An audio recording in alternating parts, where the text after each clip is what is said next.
हाँ जी बच्चों, आइए हम पढ़ते हैं chapter number 1 of class 11th which is introduction to accounting. तो 11th क्लास में आप आए हैं, आपके लिए नया चैप्टर सब्जेक्ट है अकाउंटिंग। ऐसा क्या है इस सब्जेक्ट में कि इसके लिए पूरा एक सब्जेक्ट ही बना दिया अकाउंटिंग के लिए। कुछ ना कुछ बात तो होगी कि पूरी एक स्ट्रीम जैसे कि फील्ड कह लें हम उसे, कॉमर्स बना दी इसके लिए। कुछ तो बात होगी। तो अब आपकी लाइफ में पहली बार इंट्रोडक्शन होगा इसका, अकाउंटिंग का।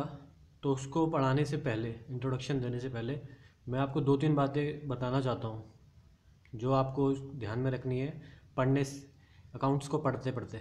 देखिए, आपकी लाइफ में पहली बार आ रहे हैं ये अकाउंटिंग सब्जेक्ट, तो इसमें काफ़ी टर्म्स ऐसे होंगे, काफ़ी वर्ड्स ऐसे होंगे, काफ़ी आइटम्स ऐसे होंगे जो आप पहली बार पढ़ेंगे और जिसका मतलब आपको अभी पता नहीं होगा अभी तक कि इसका मतलब ये था, इस टर्म्स का मतलब ये था। तो होता क्या है, बच्चा नए नए टर्म्स देख के काफ़ी डर जाता है, सहम सा जाता है कि है ये क्या आ गया, इसका मतलब क्या है, इतनी सारी टर्म्स हैं, ये वो। तो बच्चा रटना शुरू कर देता है अकाउंट्स को। तो पहला सजेशन आपको ये दूंगा, रिक्वेस्ट भी है आपसे, अगर आप कॉमर्स अगर आपने ले ली है और आप इसमें अच्छे मार्क्स लाना चाहते हैं अकाउंट्स में, इसमें अपना करियर बनाना चाहते हैं, तो कभी भी रटना नहीं है, क्योंकि पूरा अकाउंट्स आप नहीं रट पाएंगे। और ये इतना इजी सब्जेक्ट है, जब आप उन टर्म्स को जानेंगे, पूरी अकाउंटिंग को जानना शुरू करेंगे धीरे धीरे, आप कहेंगे ये कुछ नहीं है, बस एक कॉमन सेंस वाली बातें हैं, बस इनको टेक्निकल नाम दे दिए गए हैं।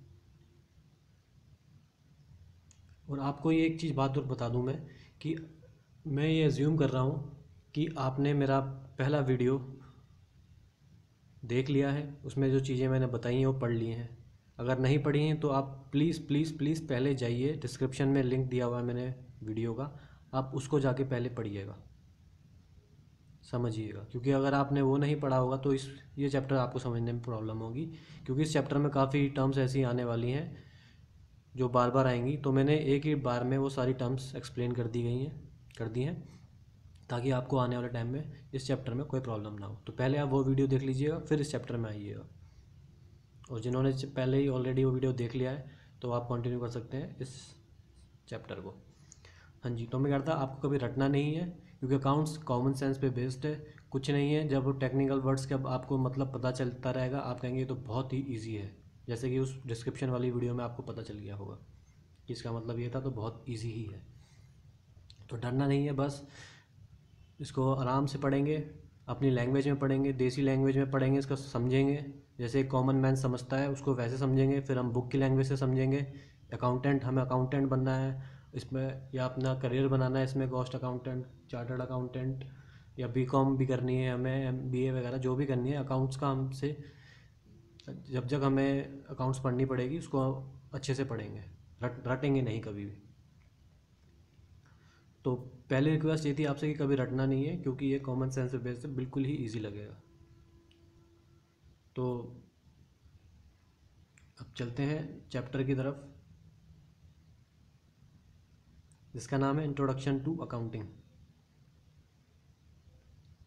और जो जो बीच में बातें आती रहेंगी मैं साथ साथ बताता रहूँगा। देखिए, ये आपके लिए नया चैप्टर है अकाउंट्स का, मैं आपको इंट्रोडक्शन कराने वाला हूँ। तो आप खुश हो जाइए कि आप अकाउंट से इंट्रोडक्शन करने वाले हैं, अकाउंटिंग से इंट्रोडक्शन होने वाला है आपका।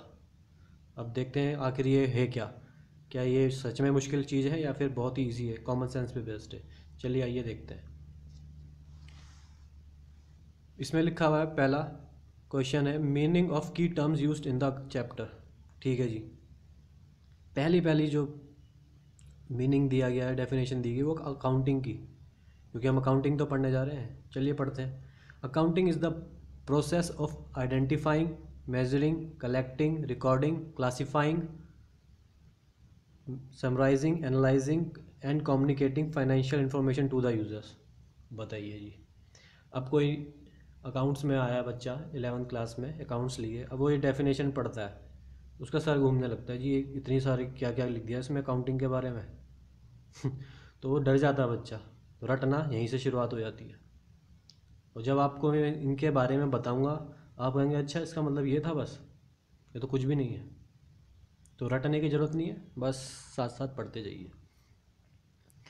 तो ये तो थी जी बुक की लैंग्वेज कि accounting is the process of identifying blah blah blah. ठीक है जी।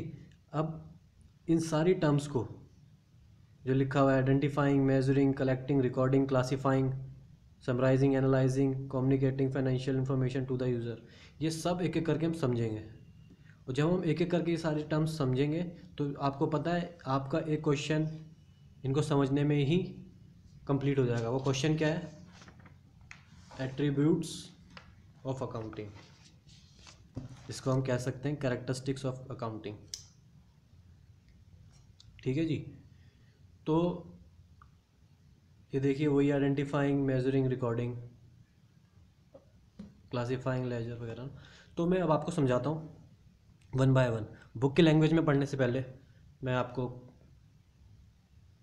अपनी लैंग्वेज में बता देता हूँ पहले कि आखिर ये उसका मतलब क्या है। देखिए, identifying financial transactions and events, इसका मतलब क्या है? आइडेंटिफाई मतलब आइडेंटिफाई करना, किसको? फाइनेंशियल ट्रांजैक्शन एंड इवेंट्स को। तो जो अकाउंटेंट होता है, अकाउंटिंग करता कौन है? अकाउंटेंट करता है। उसको क्या क्या बातें पता होनी चाहिए, अकाउंटिंग के कैरेक्टरिस्टिक्स बताए गए हैं। तो आइडेंटिफाई करना है फाइनेंशियल ट्रांजैक्शन। फाइनेंशियल ट्रांजैक्शंस क्या होते हैं? देखिए मैं आपको 2 एग्जांपल दूंगा, उससे आपको क्लियर होगा कि आखिर फाइनेंशियल ट्रांजैक्शंस होते क्या हैं। पहला एग्जांपल है, मान लीजिए मैं एक बिज़नेस कर रहा हूँ, वही बिज़नेस कंटिन्यू रखता हूँ जो मैंने आपको डिस्क्रिप्शन वाली वीडियो में बताया था। मैं एक पेन बनाता हूँ, ठीक है। उस पेन बनाने के लिए मैंने मशीनरी खरीदी 1 लाख रुपए की। हाँ जी, मैंने 1 लाख रुपए की मशीनरी खरीदी। तो मेरे पास मशीनरी आई और मेरा कैश गया। मशीनरी 1 लाख रुपए से बढ़ गई और कैश मेरा 1 लाख रुपए से घट गया।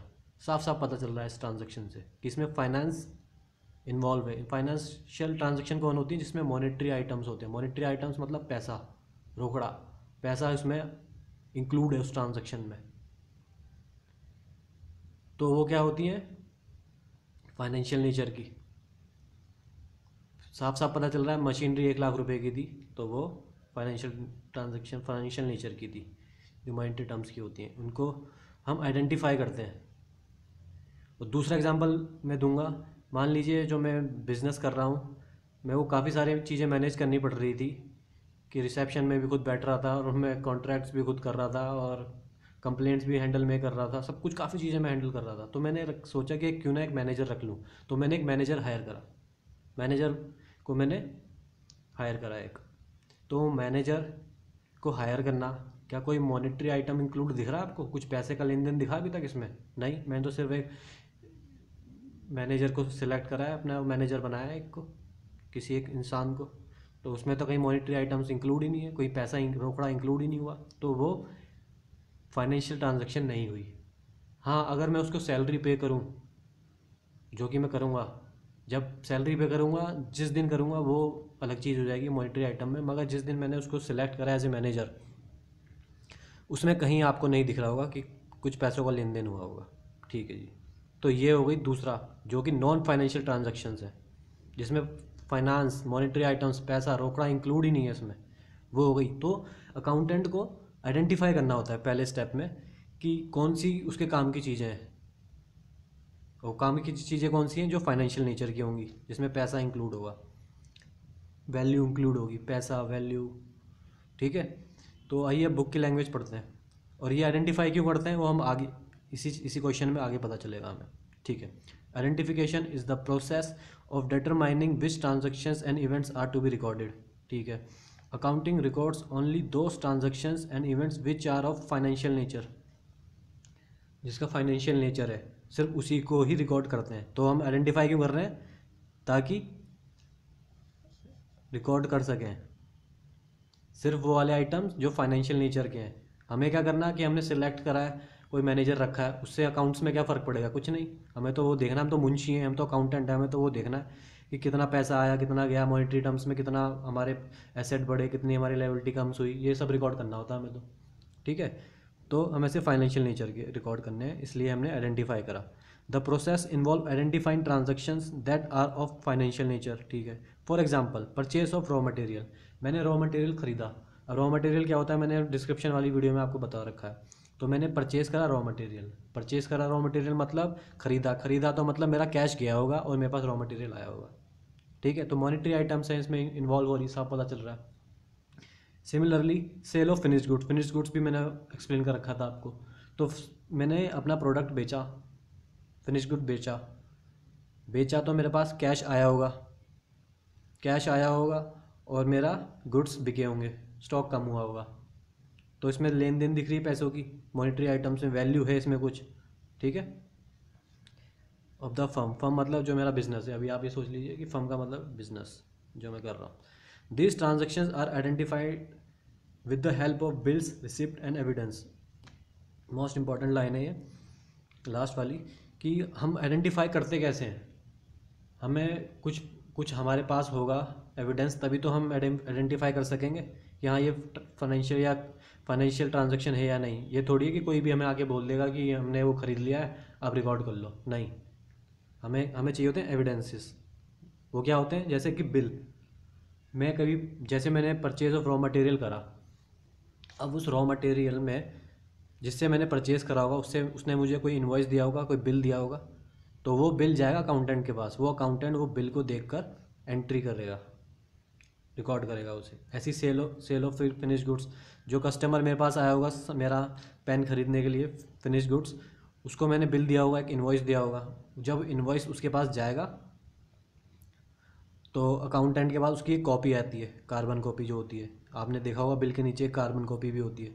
वो कार्बन कॉपी उसके पास जाएगी अकाउंटेंट के पास, तो वो उसकी रिकॉर्ड करेगा अकाउंट्स में।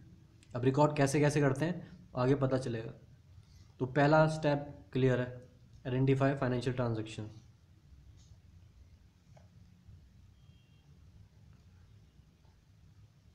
इसमें एक लाइन और थी, देखिएगा, they bring change in the resources of the firm. मैंने डिस्क्रिप्शन वाली वीडियो में बताया था रिसोर्सेज क्या होते हैं। जैसे कि परचेस करा रॉ मटेरियल, पैसा गया, कैश गया और स्टॉक आया। रिसोर्स साइड में थे दोनों, कैश भी और स्टॉक भी, तो दोनों में चेंज हुआ। ऐसे ही सेल में होता है, कैश आया और स्टॉक गया, समझे। तो ये रिसोर्स में चेंज लाते हैं। तो पहला स्टेप क्लियर है, identifying financial transaction and events. अगला क्या है जी, measuring the identified transaction. Measuring का मतलब क्या हुआ, मेजरिंग का मतलब सीधा ये, उसकी कीमत क्या है। जो भी हमने फाइनेंशियल ट्रांजैक्शन करी है उसकी वैल्यू क्या, कीमत क्या है। जैसे मैंने मशीनरी खरीदी थी, 1 लाख का एग्जांपल दिया था, तो उसकी कीमत क्या थी, 1 लाख रुपए, बस। यही तो कहानी है। मैंने जो रॉ मटेरियल ख़रीदा, परचेज ऑफ रॉ मटेरियल कितने का ख़रीदा, मान लीजिए 50,000 का, तो उसकी कीमत क्या, 50,000। उसकी कुछ वैल्यू है, हाँ। किस में, हम इंडिया में रहते हैं तो इंडियन रुपीज़ में होगी, करेंसी में हमारी इंडियन रुपीज़ है। तो बस वही, उसकी वैल्यू क्या, कीमत क्या है। मेजरिंग मतलब उसकी कीमत क्या है। जो भी हमने आइडेंटिफाई करे थे हमने फाइनेंशियल ट्रांजैक्शन, उसकी कीमत क्या है, उसकी कीमत को हम मेजरिंग कहते हैं, पढ़ते हैं बुक में। Accounting measures the transactions and events in terms of common measurement unit. Common measurement unit जैसे हमारी इंडियन करेंसी है, that is the currency money of the country. For example purchase of goods से 10 tons of steel, 10 ton हमने steel खरीदा 2.5 लाख रुपए में, तो 2.5 लाख क्या हो गया, उसकी मेजरिंग वैल्यू है, मेज़र करा हमने कीमत। एंड और ख़रीदा हमने 1000 बैग्स ऑफ सीमेंट 2,75,000 रुपये में, ये उसकी क्या है, वैल्यू, उसको हमने मेज़र करा। It is measure in terms of money, that is 2,50,000 plus 275,000 is equal to 525। इसकी क्या हो गई, इन दोनों की कीमत, वैल्यू। ठीक है जी, ठीक है। ये 2 चीज़ें अब आपको लगाओगे तो बहुत ही आसान चीज़ है, खामखा हम इसकी डेफिनेशन से डर रहे थे। अभी हमने 2 चीज़ें पढ़ी, आइडेंटिफाइंग एंड मेजरिंग। अब है रिकॉर्डिंग। उसके बाद आएगा आपका क्लासीफाइंग, उसके बाद summarising, analysing, interpretation and then communicating. तो ये जो आपका है, ये जो क्वेश्चन है आपका रिकॉर्डिंग से लेके कम्युनिकेटिंग तक, इसको कवर करने के लिए आपको मैं एक ये वाला क्वेश्चन कराऊंगा। नेक्स्ट क्वेश्चन है जो अकाउंटिंग प्रोसेस, अपनी देसी लैंग्वेज में समझेंगे कि आखिर होता क्या है।